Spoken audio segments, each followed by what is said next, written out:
South Florida, brunch with me. Welcome to Elia on the river. Now the backstory about how this restaurant started was everything for me.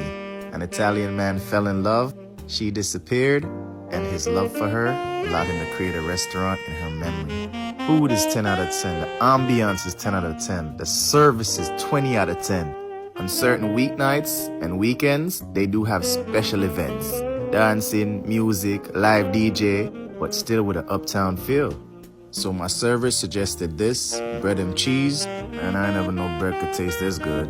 Now they do use high quality meat, and I did get the lamb. This is the best tasting lamb I've ever had, and I got it medium well. The mash and the veggies topped it off. Now this I like one little Italian spring garden, something with tomato and things. This did good. With a side of small ounce steak, perfect. They will pack your food if you ask and can put it right beside you in a to-go rack. Very uptown. I like that. I had a mimosa and chilled for a little bit, then I went for a walk on the water. And this is the outside view. Now all the aesthetics and the paintings on the inside, down to the tiles, is a representation of a woman that got away. Now this is not an expensive place, but you do pay for quality.